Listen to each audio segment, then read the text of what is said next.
positioning because these next two potential matches he'll have are going to be a lot slower paced. But speaking of slow paced matches, we might see another drag out Game 5 between SmashBros and Jakal. SmashBros ever the cheeser, both his Lucas and his Steve, whereas Jakal, quite the patient player we saw, and I actually commentated last week. He really broke down WebJP's aggression, and Web wasn't able to use all of his microspacing he was really known for in the Marvell set and a couple other sets that he played. Kind of had to play into Jakal's tempo, and Jakal ran away with it. That's a simple fact. Yeah, Jakal really is sort of like this avatar of fundamentals. He's been on the Wolf since, I'm pretty sure, day one, if I recall correctly, and has been pushing this character through highs, through lows, through every bend of the meta. The Jakal Wolf has been a constant, and it has been one hell of a force to be reckoned with. We are going to be opening with the Lucas, so this is going to be fun. Honestly, I do think going with the Lucas here is the better play. If you know how to use Lucas's tech, I really do think that you're better off rocking the Lucas than you are pulling out a character like Steve, even if you look at the tier list placements, just because Lucas is such much more of a matchup check. Yeah. We've been seeing it with the other cone Steve main in the venue, Phantom. Phantom's going a lot of DK as of late. We're still seeing a good amount of Steve here and there, but they've really enjoyed the Monkey Kong. Hey, DK's where it's at, though. I mean, Monkey Monday, it's an important time of the week to be pulling that sort of stuff out. Great damage output coming out from Jude, though, as we get back to focusing on this Steve co-main. Also, still not representing the Steve. Great damage output here, and the pressure has been incredible. Both of these players, though, extremely back and forth, and Jakal way out into the depths to steal out that first stock. I was quite surprised again, with the set I was just talking about. That also had a blast zone fair that I wasn't expecting to take the stock that ended up taking it. But SmashBros with no extra credit, that's huge. That's the thing. It's like Jakal is his big thing as a player that I've been seeing is getting off these tech chases. We saw it earlier with that dare up air fair conversion. We're even seeing it sometimes with an up smash call out on the shield pressure. You'll have to really watch out every time he's put into a tech-no-tech situation if he plays his card right. Yeah, the scary thing about Jakal is even with these combos and getting put into these awkward disadvantaged positions, he's still so good at just being on top of all of Smash Bros.' Complicated movement. That's one of the places where it's very easy to get mixed up as a player with a Lucas movement, with those double jump cancels, with those PSI magnets, wave bounces and B reverses. But Jakal's still feeling like he's never overextending. He's just occasionally getting caught by something and knocked into disadvantage, but it doesn't feel like he's lost per se. He still feels like whenever he's on it, he is on it. And I guess the community was wrong with how risky of an edge guarding, Wolf is, because Jakal making it look like he has these solved checkmate scenarios. You saw with the fair earlier, he even attempted with the Nair and a trade bear. Oh, speaking of no. trades, gets in with the side B, taking it quite early at 56. That's a very good, convincing way to take your first game of this set. I love the call out on the community edge guarding tier list too. It's like, yeah, the community has had to deal with Wolf. The community has not had to deal with Jakal. Jakal is a whole different can of worms. A very different type of wolf. Wolf in his own caliber, to be sure. With that being said, though, Smash Bros. Is not one to count out just yet. We've been seeing that he's on point. He's not missing any of his inputs. It's just a question of finding those ways in against Jakal, which, again, a lot easier said than done. And we're seeing that right now with the first 15 seconds of this game. Jakal putting on a clinic, big damage coming out, 92, still untouched on this first stock. Finally, Smash Bros. Finding an opportunity to get a little bit of something on the board. And looking like old YouTube, trying to see will Smash Bros. Blend crazy mix-ups. He's getting chopped up slap chop style at this ledge. Can he try to sham wow him back with these edge guards? Yeah, I mean, Jakal may have a substantial lead, but it is Smash Bros saying, but wait, there's more. Getting his way back into this into this game, getting a whole lot of damage, and honestly not being too far off from getting this kill. With that being said, though, once Jakal starts getting that damage on, it turns into a really scary situation.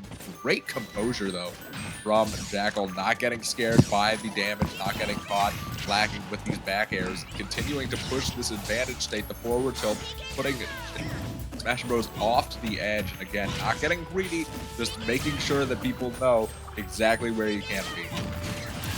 Yeah, and crazy wherewithal from Smash Bros. Like back on that platform scenario to try to bait out the air dodge. Because the biggest thing I'm personally learning from Jakal is that he's not quite afraid yet to keep overcommitting on these ledge traps and these juggle scenarios. That's something that might come into play a little bit with that fear off the ledge, a little bit of an overextension. Let's see if Jakal will continue to commit or realize that maybe anteing up isn't quite the play here. Yeah, but regardless of whether you ante up or decide to take it for the next round, you gotta respect the amount of damage that is being put on. I mean, Smash Bros is showing that when he is able to get in, he's putting up some pretty solid numbers. It's just a question of getting around that Jakal neutral, which is been hardened by the forges of plenty of Fusion Grand Final, dealing with characters with plenty of mix-ups as well. I mean, it really is a lot easier said than done finding these openings, but once he does, it is a lot of damage we're seeing put together. And he's Mr. Fusion Grand Finals. Like, one of these days, I'd definitely love to put together a spreadsheet to see how many times he's made it and missed it.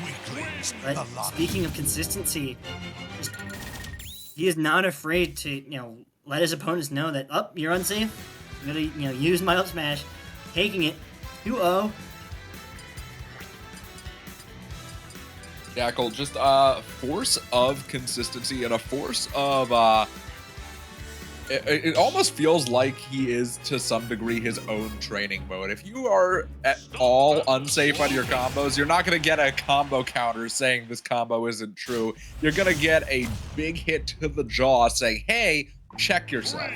And that's the type this ain't Tekken, so they're not going to just shadow drop little some tooltips in your game to say, oh, this is true, this is a punish.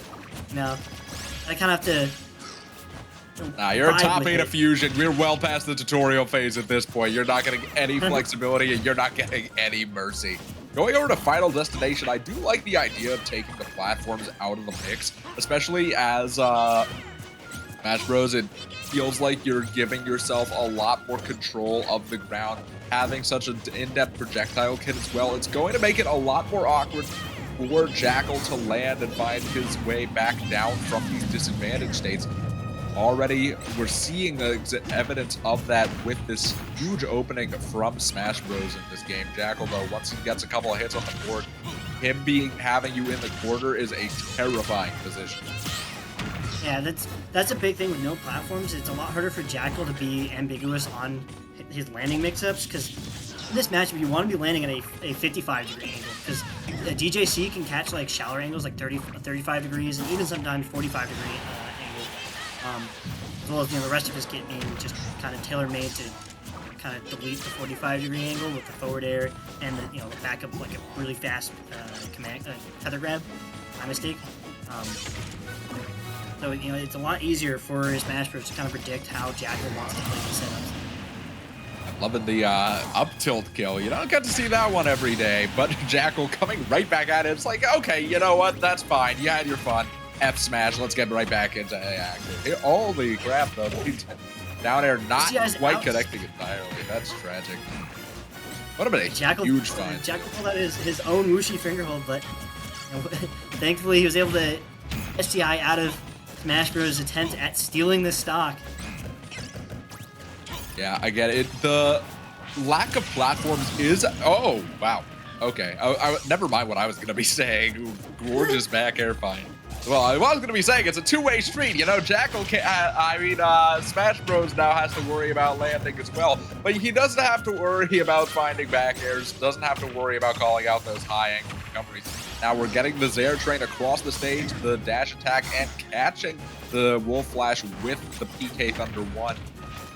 I mean, we are still seeing a very prominent presence. And again, just going into what I was saying before, once Smash Bros. Does find those openings, it's big damage. And with a lot less ambiguity for Jakal when it comes to landing, when it comes to getting out of these combo situations, it's just sort of all naturally coming together for Smash Bros. We'll see if he's able to keep this lead, close things out here, and get a game on the board, or if it's going to be Jakal with that patented adaptability, able to get his way back into the set.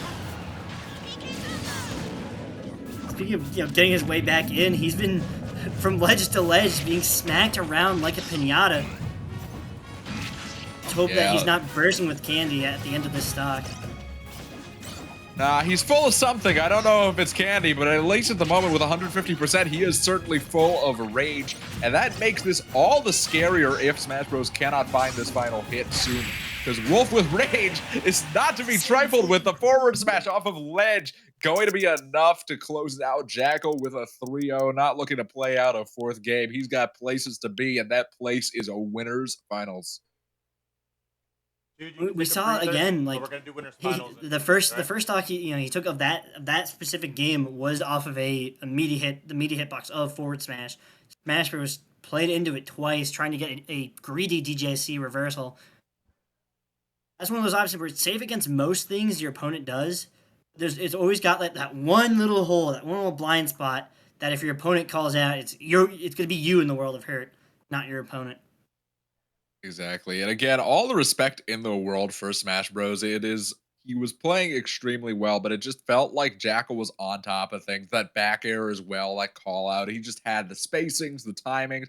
Jakal is a force of consistency that is hard to topple, no matter how well you're playing. And if he catches you overextending even the slightest bit, the consequences are. It's basically Armageddon for whatever stock or semblance of a lead you had going on. The huge conditioning. It's like very Fox-esque, where it's like a kind of a Schrodinger's ledge trap, where the bear doesn't feel real until it hits you. Yeah, exactly. And again, the bear deceptively slow and fast at the same time. Like it's one of those moves that's faster whenever your opponent's using it. If you ever try to pick up Wolf, you're gonna swear that's the slowest back air in the game, and then you play against somebody like Jakal and you swear that thing's frame 4. Yeah, because like again, like sometimes it'll feel like Cloud Bear, and other times it feels like Polar Bear, and it's just like just never makes sense until you kind of put in those hours that Jakal clearly has displayed that he's really putting all the time and effort to master his character. I would love to see his gameplay count, like how many hours he's spent just in games. It's one of those things where you'll never really see the true number though, because of the amount of time he's spent just at Fusion. Yeah. But I would love to see what he puts in offline. Oh my god, that forward smash. That was actually a really good time to do it. That could have I saw 60, 70. Again, he had pretty max rage, and Lucas, is on the lighter end of midweight. So when you're trying to DJC Zair off the platform, it puts you in a very vulnerable position if they have any sort of meaty or lingering hit. Unfortunately, I